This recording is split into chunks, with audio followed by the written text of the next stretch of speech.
Welcome to the first ever province-wide Seedy Saturday Event composting recording. Bienvenue au tout premier fête des semences à l'échelle provinciale et à la session autour du compostage. Food for All is a bilingual province-wide network with a vision of a New Brunswick that is informed, connected, and engaged in food security for all. We support New Brunswick's food movements by sharing information and resources, making cross-sectoral connections with food actors, and holding space for conversations on food issues. And so today we are re-recording the Composting 101 session that was held at the provincial Seedy Saturday event. And so with that, we are going to dig into backyard composting with John Castell. You'll learn what to put in your home compost bin, the difference between hot and ambient temperature composting, how to have a finished compost in 3 to 4 months, and a variety of tools to build a nutrient-rich humus, one of the best fertilizers for your garden. So feed your veggies and divert your organic waste from the landfill. And I'll now introduce our speaker. Dr. John Castell is a former research scientist with Fisheries and Oceans, and from 1970 until 2003, when he retired, John has been involved with a number of community initiatives. One of them that he's speaking about today is composting. And so John took the Master Composter course with the Fredericton Backyard Composters, as well as the Master Gardener course at the University of Florida. He's also supported the creation and management of the St. Andrew's Community Garden and its composters. And John has also taught vermiculture and backyard composting to school children, garden clubs, community garden organizations, and at corporate lunch and learn sessions. He's gone at the fall fair at the Ganong Nature Park for a CHCO TV presentation on Zoom web presentations. And he's been sharing his composting knowledge far and wide. And so I am now pleased to pass over the mic to Dr. John Castell. Thank you, Jill.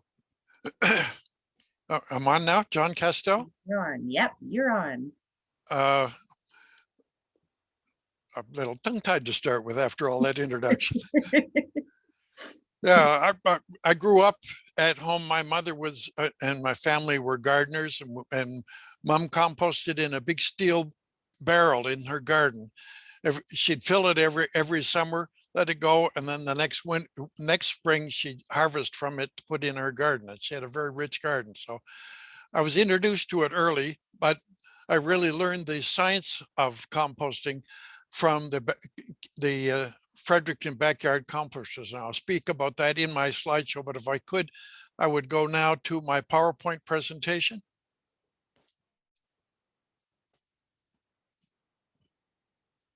And I think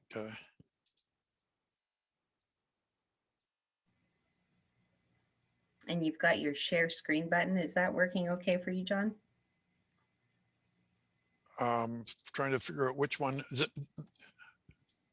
Have you got just the post slide there now? I don't see it yet. If you've got your slideshow up, then at the bottom of your Zoom screen, you can click the share button, and it should allow you to choose that PowerPoint. I'm not too smart. Oh, you're pretty smart, I'd say. And no worries, you take your time and you find the share button. In the meantime, just to note that I was part of the testing for this session, and John shared his presentation with me. So you're all in for a real treat here today. There we go. Now you've started to share your screen and I see your presentation, John. So you can start the slideshow and that should pop up just right.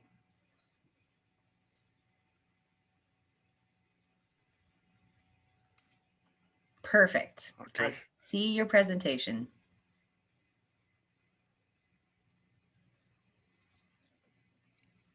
So that's just the slide and not the coming up slide. Good. And John, at this Yes. moment, I see the next slide popping up too. So I think Oh, if you go up in your display settings, you see up the top there, yeah. I think it should show you an option just to choose swap presenter view, I think, right?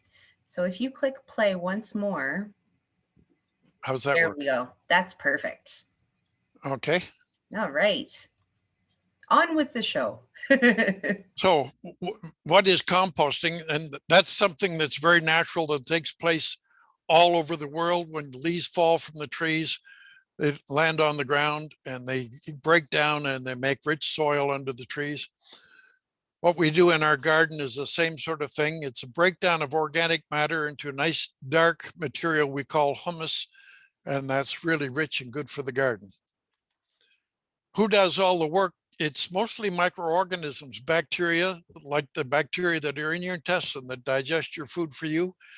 They'll digest the organic material for you, but it also involves earthworms, arthropods, insects, mites, millipedes. All those guys are all helping make you nice compost out of your kitchen waste, that sort of thing. Within the category of bacteria, there are three general classes of bacteria. The saprophills, which are ambient temperature pretty much. They are happy at up to 55 degrees Fahrenheit. When it gets really cold like it is now, they're in the soil, they're alive, but they're not really doing, they're not very active. But in the summer, if you just pile material in the compost heap, the saprophills will be the principal bacteria that are there working.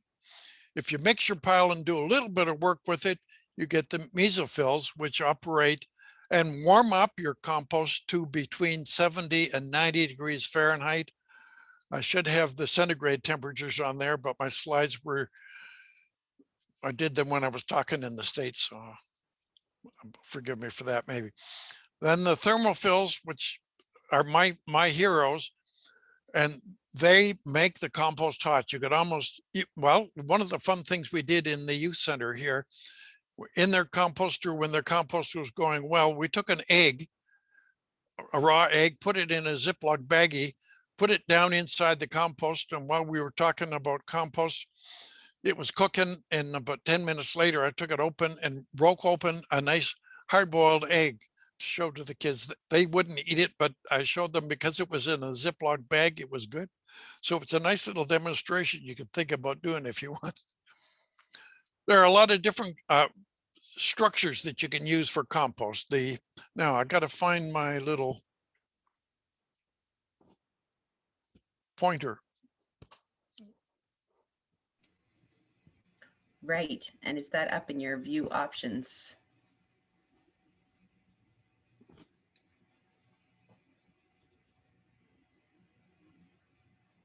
Sorry. No, no worries. I do see your cursor right now, but Well, if you can see the cursor, that'll do. yeah, I can. Yeah, this is a 3-bay cinder block compost. And what you do is you start and begin adding material in the first section, turn it if you like. And then when it's full up to the top, you leave it and let it work, turning the kitchen waste or garden waste or materials into compost, and you start on the second one. And if you're doing slow, casual composting, you fill that one up, and by the time you're into year 2, you're working over here, and the one you started at the first year is all finished compost.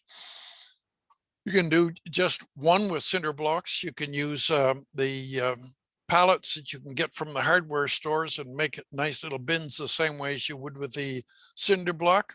Or you can build yourself a nice little structure. This way you can protect your compost from animals that might get in it, and you can protect it from excess rain. Just a little bit more weatherproofed for getting good compost. Or you can buy commercial composters, and these are just 2 representatives. If you can look on the internet, or you can go to hardware stores and you'll find a large selection of compost bins. This is an 83-gallon made by Otis called Black Earth Machine. And this is another one I got from Canadian Tire, and I forget what it was called. I found this one because it's square, it doesn't mix as well and doesn't produce as good compost. And also the raccoons are able to lift up that little lid and get in and help themselves to what's in there. So of all the composters that I've tested out, quite a few I have, this Black Earth Machine, or the Earth Machine composter, is the best. It has air vents on the side so that you can have air go up through, and you can turn the lid on up here so that when you line up these little handle like things with the vents in the side, it acts like the roof vent on your house to circulate air in the composter. Or here's a nice one of the pellet ones, and here's one that's actively going. This is the finished compost here. This is one that had been working, and this is the fresh material.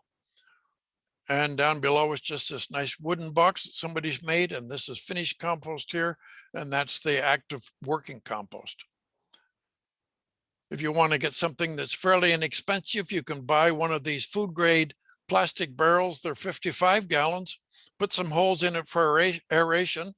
This is similar to what my mom used when I was 4 years old even.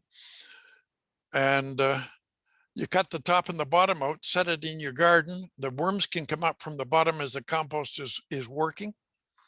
Or you can pay a lot of money and get a nice big rotating composter. And the nice thing about that is that you can mix it easily. They even have these with mechanical turning. Or you can make your own out of something like that food grade barrel or other plastic barrels and put handles on it to make it easier to turn. Or you could just have a heap.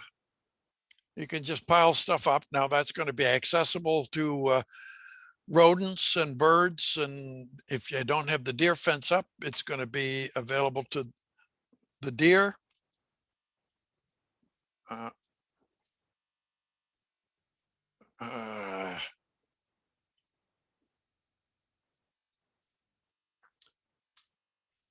So you don't need to spend any money on the equipment that I've been showing you. You can just go with a nice pile and make nice compost in your yard.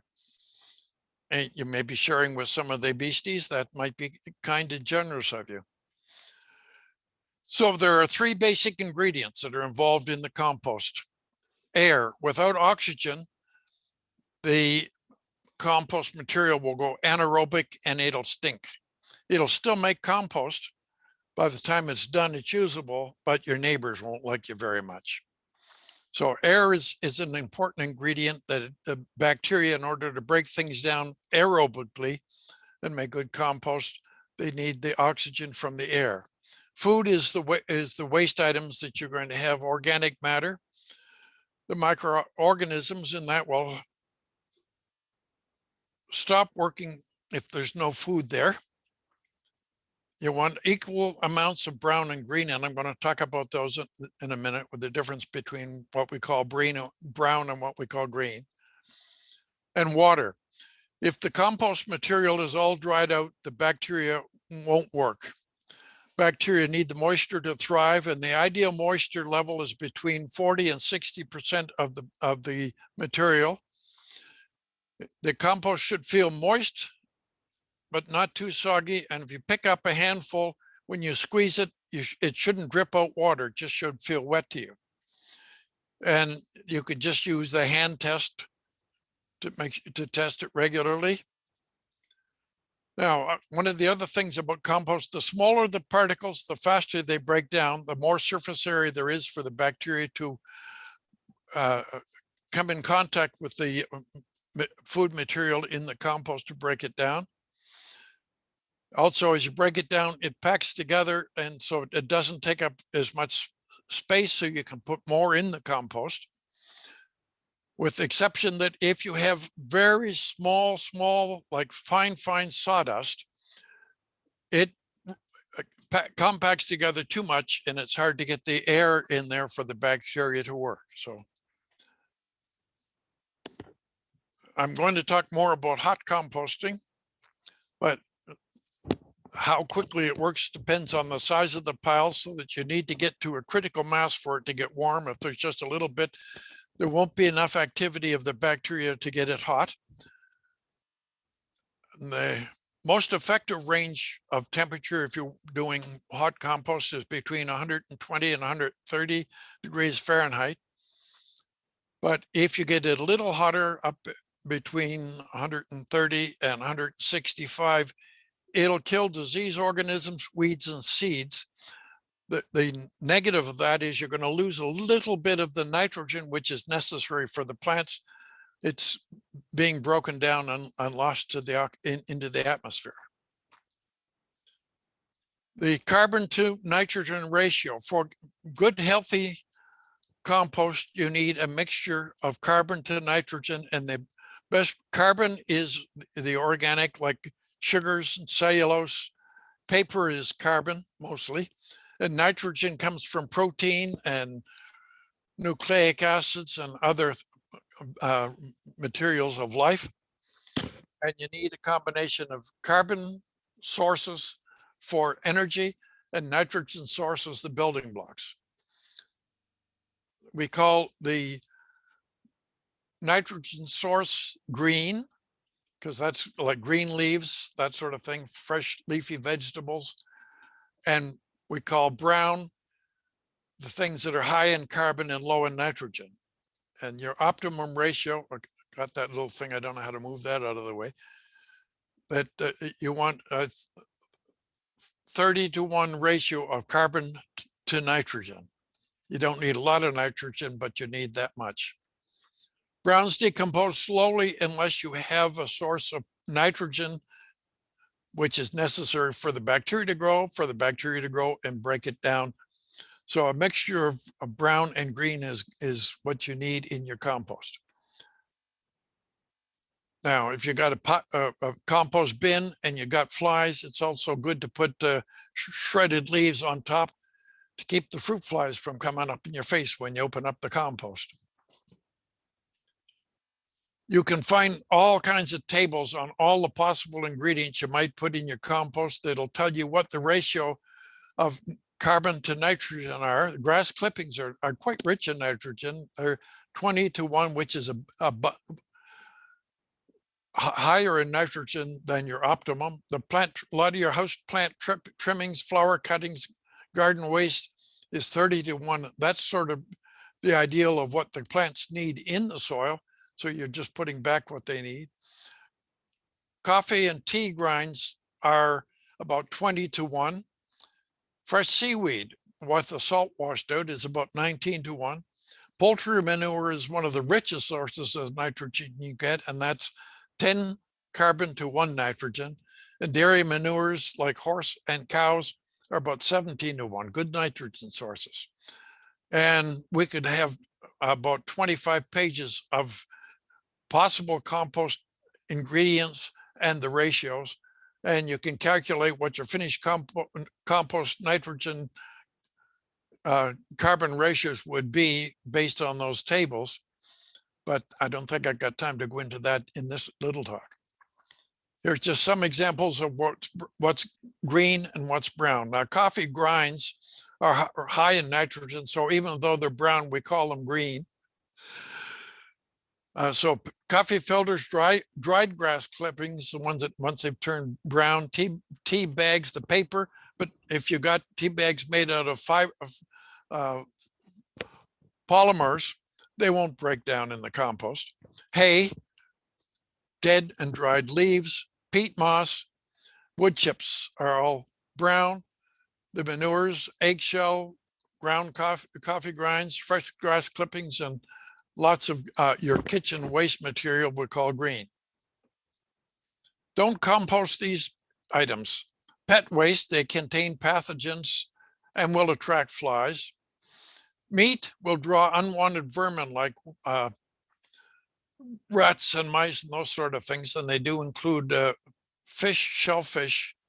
Dairy products, cheese, yogurt, sour milk, these all will cause foul odors, particularly the casein that's there is high in sulfur, and you may get that hydrogen sulfide smell in your compost. You don't want greases or fats because they'll cover the coating of the compost material and reduce oxygen and make it harder for the bacteria to break them down. Bones are take a long time to break down.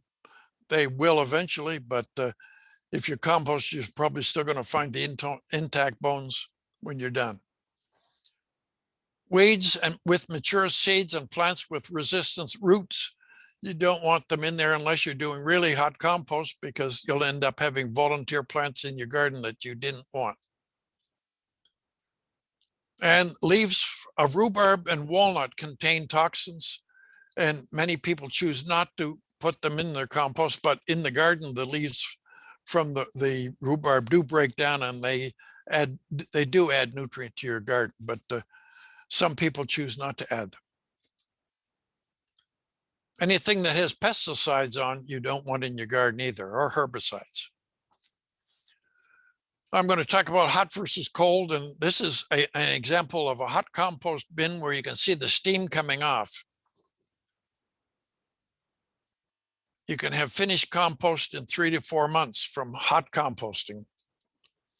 Cold composting, you just put your material either in the bin or in the pallet composter you set up, or wherever you're composting, and you pretty much leave it there, and it'll take you up to a year or more to get finished compost out of that. You may turn it a little bit.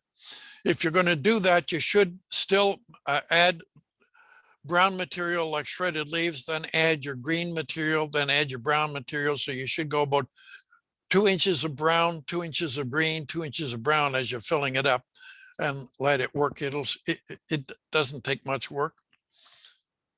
Like I showed before, this is another of these made with cinder block, and they have 4 bins there, and they're all active. That's how I like to see my compost going.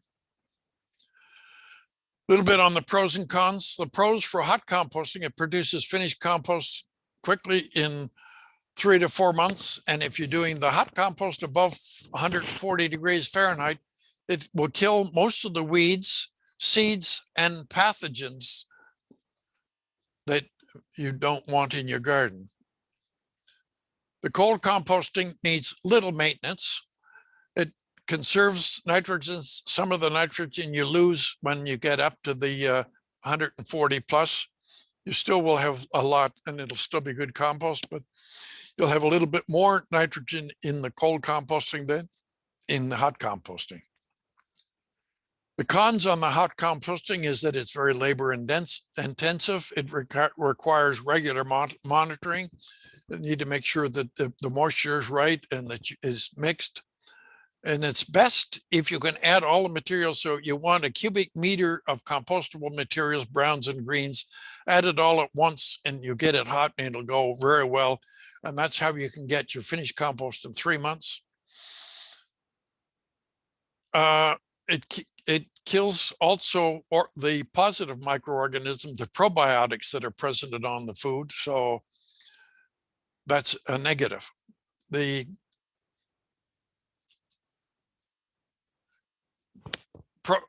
cons on the cold composting is it takes much longer, a year or more, to get finished compost. It doesn't kill bacteria or microbes. It doesn't kill weeds and seeds. So if you're adding pumpkin mulch from the center of your pumpkin, you're going to end up having pumpkins growing all over the place. Or if you throw the older tomatoes in, the tomato seeds are going to grow, and you have volunteer tomatoes. So if you're going to do the hot composting, you want a compost thermometer that's about 2 feet long. And you can see this is one of my composters going, and it was 155 degrees on that morning. This is a composter with 2 handles and has a little butterfly clip at the bottom. When you push it down in the compost, the butterfly clip goes up. When you pull it back up, the butterfly clip opens up and brings up and turns the compost as you go. If you're composting, you should monitor things like the smell, If it starts to stink, it may smell a bit like a septic field or that sort of thing. You're not getting enough oxygen and you need to turn it. If you're using a bin, you can, or a pile, you can turn it with a pitchfork. Or if you get one of those nice compost turners like I was showing you, it makes it easy for you to do that. If it gets too dry, you got to check the moisture. You add moisture. If it gets too wet, then you add brown material to reduce the moisture content or absorb the moisture. If the temperature is less than 100 degrees and you're wanting hot compost, then you need to turn it more. And if it gets spots that are over 150 or 160 degrees, you may want to make sure you keep it all mixed up so you don't get real hot spots and produce ash or burned up compost in it. As the pile cools, other organisms besides the bacteria, especially if it's hot composting, are going to move into the pile. And that will include various types of fungus, nematodes, fermentation mites, springtails, centipedes, sow bugs, ground beetles, earthworms, etc. So when you've got finished compost, either after 3 or 4 months on hot composting or after a year on cold composting, allow the pile to cool. You let it cool, let it sort of set itself. After it's been hot composting, you still leave it for about a month to finish. So if you open bottoms open to the soil, the families of earthworms are going to move in, and that's going to be lovely for your garden because the earthworms help aerate the roots of the plants in your garden. So they're a good supplement to your garden. And if you want to go fishing, it's a good source for getting worms to go fishing too. So about a month. When you think your compost is just about finished, let it go for about another month. And I like to screen my compost, and you can see chunks of little bits of wood from sticks that were put in the compost, other things. Those you can put back in the compost and they'll break down more. So you can, to screen the finished compost, create a screen from wire mesh. You can either stand the screen upward or place it over a wheelbarrow. You pass the compost through and place larger material back. And here's my first attempt. This is kind of messy because a lot of stuff falls down out front, but the nice finished compost goes down below. Or here's a neat trick. If you put 4 posts up and tie ropes to them, you can put a nice compost screen there, and you don't have to hand shake it, or you don't have to hold it when you shake it. You just swing it back and forth and you can see the nice compost goes through to the bottom. Or there's a nice little setup with a handle on it. Or you can go that much larger. Another one. Now, if your compost begins to stink, it's usually because there's not enough oxygen in it, or you've added dairy products, or it may be too wet and it'll become anaerobic because there's not the oxygen can't get to the material. If the compost is too wet, the water keeps oxygen from having full access. If it's too dry, you just add water, and you can tell it's too dry because you can feel it with your hand and it's not wet enough. If you have excess moisture, add peat moss or dried leaves, or you can keep a cover over it when it rains so it doesn't get too wet. Pests. If you have mice or hornets that invade your compost, you can empty it and start all over again. You might get stung, or you can take a garden hose and spray it. That will discourage the hornets pretty much. It's going to be wet, so you're going to have to let it dry out after that. If you have fruit flies, put a top layer of peat moss or shredded leaves on the top. That's early in my composting career. I've had facefuls of flies, and just the shredded leaves on the top does a fine job of saving that problem. If the rodents are getting into your compost, it may be because they're burrowing underneath. You can put wire mesh at the base of the compost. What do you do with your finished compost? You can add it to the soil before planting. You can add it to the side of your plants, you have nice big tomato plants growing up. You can add around the base of the tomatoes while keeping it from leaning right up against the plant. And as it rains, the nice nutrients will go down to the roots. You can create compost tea with it and add the compost that way. If you do rain barrels, you can put a burlap bag full of compost in the rain barrel, and then you have compost tea that when you water your garden from your rain barrels, it'll be nice, nutrient rich to add to your plants. Or you can use it as a mulch. Little bit of vermiculture is another nice way of composting. I have a bucket similar to this little one here in my kitchen, and I've got worms in it. And you use California red wigglers are the best. They're gregarious. They like being together, and they will work 2 to 3 times faster than our earthworms that we have here in converting your kitchen waste into compost. They don't smell bad. And we have had a bucket like this in the kitchen under a bench, and no one has ever been able to smell them at all. Even you take the lid off, you get a nice, just a bit of humus smell or nice soil smell, but it's beautiful. Can be set up easily and maintained in plastic containers, and you can do various sizes from small to big. And it works real nice in the elementary school classroom. They can put the waste from their lunches in and feed their worms. And at the end of 3 or 4 months, they'll have lovely compost that they can use for the classroom gardening projects. In order to do vermiculture, you use a mixture of brown material, which can be shredded newspaper or brown leaves. Their leaves are better if you mulch them first.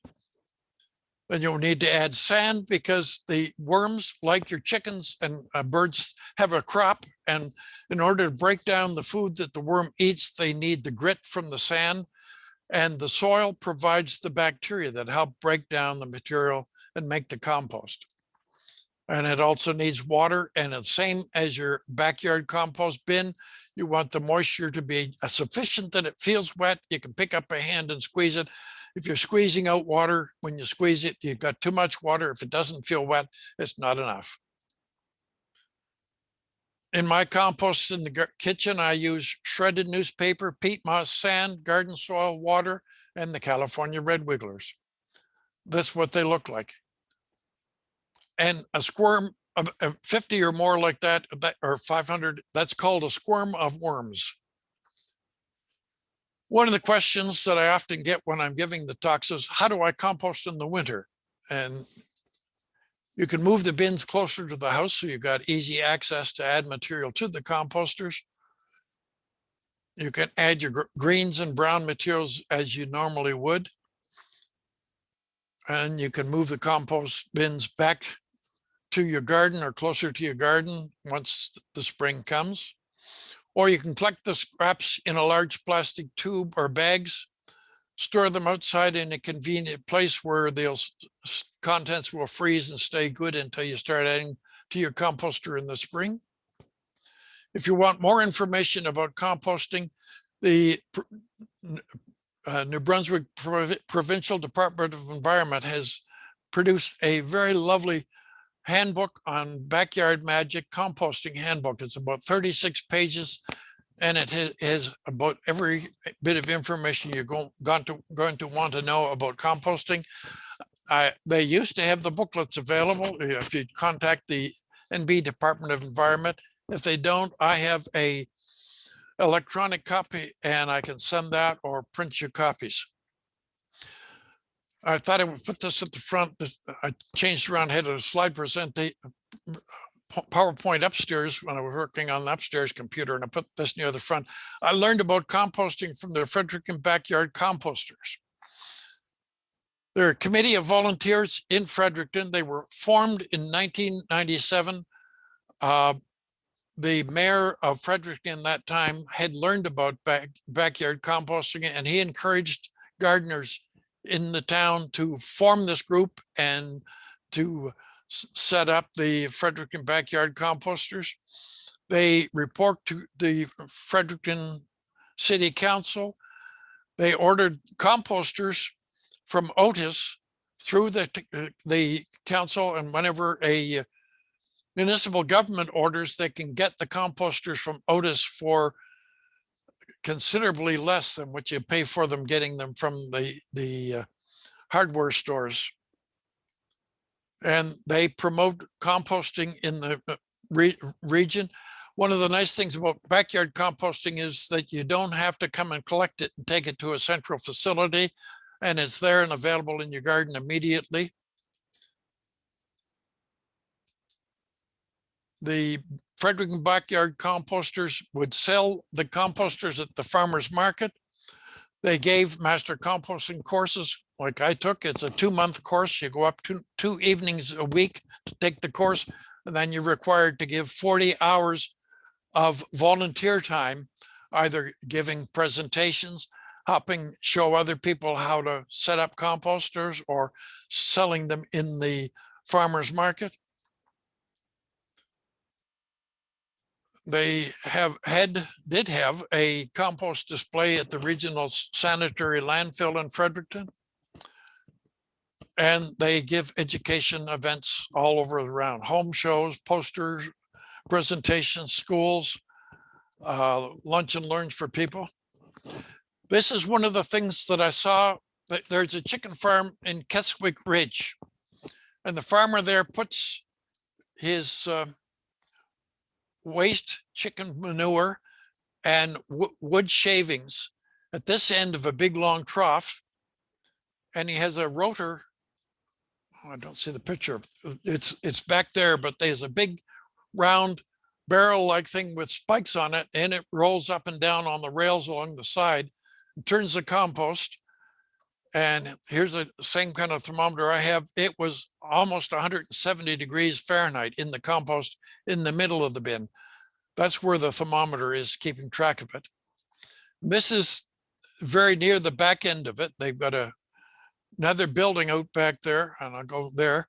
Here you can see this is the back end of it, and you can see nice compost, all finished, smells lovely here. At the other end, it smells like chicken manure. And then he runs it through a nice big screen and gets lovely compost. And we've gotten compost from him for our community garden. So that's the end of my normal talk, and that's about 45 minutes. Yeah, you even made it in about 40, John. And I think that gives, we've got a few minutes left. I could have asked these maybe during your presentation, but one question I had was about grass and putting that in your compost, because I know that heats up quite a bit, right? Grass would really make that compost steam, but is that something that you really want to do? I do. I regularly I add grass as part of the green material that I put in my composters. I also, because I have more grass than I could use, I've got a big yard. I also have a compost heap where I put the grass, and that's, I let that go slowly. And the material from the bottom after about a year is lovely compost also. Okay. So the grass, or if you've got the dried grass, you can put it in as brown material. So grass and leaves are a good component for your compost. Okay. And you did note about shellfish in composters. Yeah. And that's the thing that I like to put in, because I've thought about some of the different crab meal and those sorts of things that you can get from a store. And so your note about being careful about that was new to me. So I appreciate that piece of information. Yeah. Is there a way to put that in? Should you crush it up? Does that make it better? Or crushing it up is better. It still tends, the high protein things like the meats and fish tend to attract rats and things. And when you take the course, they'll advise you not to do that. But in reasonable quantities, it will add it will add good nitrogen, and it's fine. If you've got fish meal or crab meal, you can add a bit of it to your compost, especially if you're doing hot compost, and it'll give you a nice rich compost. But you need to watch out for the smell, and you have to be careful that it doesn't attract too many mice and rats into your compost. too many squirrely neighbors, right? Yeah. Well, the And squirrels are not so much attracted. They're more after nuts and other things. I, I don't think that the squirrels will go after the fish meal. Right. Okay. And then another thing that came to mind, I wonder if this is a question for any other home composters. The square compost bin is the one that I have at home and the one that we use most often. And so when you're working with your kitchen scraps, I'm realizing one thing I often forget is to add brown material, because Yeah. it really I'm just putting most of my kitchen scraps into my compost. And so trying to balance that out and make sure that I'm getting that good carbon material in there. Yeah. What's a good tip or trick that you have? Do you take your old cardboard boxes and take the tape off and throw those in if you get a delivery, or what's your approach? Well, I've got enough grass in the fall when the leaves fall and they're dry. Mhm, I use my mulching lawnmower, and I've got a bag on the back, and I mulch, and I save that in those big paper bags that you can get from the hardware store. mhm, And I've got a woodshed, so I store them in there. So I've got a year-round supply of nice brine material that I can add with mulched leaves. mhm. Okay, that's a But great tip. you can also use straw or hay if you don't have your own lawn. If you've got a small yard, but you still want to do composting. Mhm. Also, here I collect from a lot of the restaurants in town and the coffee shops. And I probably have gone through from the Honey Beans coffee shop about 20 tons of coffee grinds in the various composters at the high school, in the community garden, in the youth center, at the Passamaquoddy Daycare Center. They have a composter there as well. And I have 10 of the Earth Machine composters in my garden. I've got one of the square ones, and I have other compost setups in my yard. Right.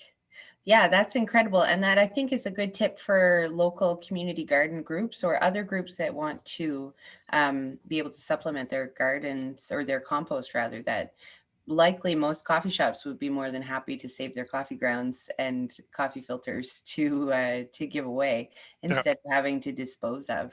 yeah. I Um, haven't been able to convince Tim Hortons people to give us the coffee grinds, but honeybees do. And when we used to spend our winters in Florida, the the coffee shops that started out in San Francisco and so on, Starbucks, right. all of the Starbucks save all of their coffee grinds after they brewed their coffee and make it available in nice 2-gallon bags for gardeners to come in and pick up and take it away, no charge. Wow, that's Now an excellent initiative. Yeah. that's good for them because it saves them the charge per ton for hauling it away from the stores, and it's good for the gardeners. That's right. Good for the community.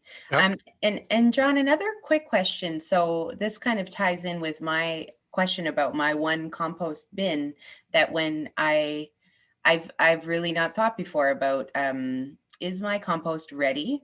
And should I be removing it all from my bin to go sit and cool? And so for folks with small yards or areas, which is what we have here, do you have tips on that? Like, would you fill up your compost, like you've shown in the first slides, and then at a point when things are looking quite processed, that I can open up the slot at the bottom and remove some from the bottom and put that aside? Or Yeah. what would you do there? Yeah, I would suggest that the material at the very bottom, when you open up that little door, you Mhm. can see that it looks nice and brown, probably. And if you screen it and there's anything that won't go through the screen, you add it back into the top. Okay. I don't know whether you turn it or not, but if you were able to get one of those turners, it would all turn into compost a lot faster. Yeah, that's the next piece of equipment that we need for our home composting adventures. We use a shovel right now and just try to dig in there and Yeah, but it's physically awfully hard with the shovel to turn the it is. material at the bottom, unless you take the stuff at the bottom and add it to the top and cycle it Mhm. that way. Yep. Well, this has been an excellent composting learning session. John, I know you've got lots more that you could share with people. I'm sure you could talk for maybe a couple of weeks with all of the knowledge you've gathered over the years. Well, the course was 40 hours of lecture. So That's a lot of content. And so you have been gracious enough to share your presentations with us, and we've added some into the Food for All New Brunswick resource directory. For this presentation today, you've shared along some of that information, and so we'll be sharing that back to participants, and we'll link to that information as well. And I wanted to make a note about the home composting, the Backyard Magic booklet you mentioned from right. the Department of Environment, that we'll also link to that in the video description today. And with that, I think we will wrap up our home compost, our composting 101 tutorial with Dr. John Castell. Thank you very much. Thank you. I really appreciate the fact that you've made it easy to share this information with more people in New Brunswick. Yeah, well, I would say likewise to you. And so thanks again to everyone who's watching today. And John Castell is a very, he's a very accessible person, and he loves to share his knowledge. And so if we can make connections there, or he can make connections, I feel he's been willing to do so in the past. And so we'll stop the recording here for now and wish you luck in your home composting adventures.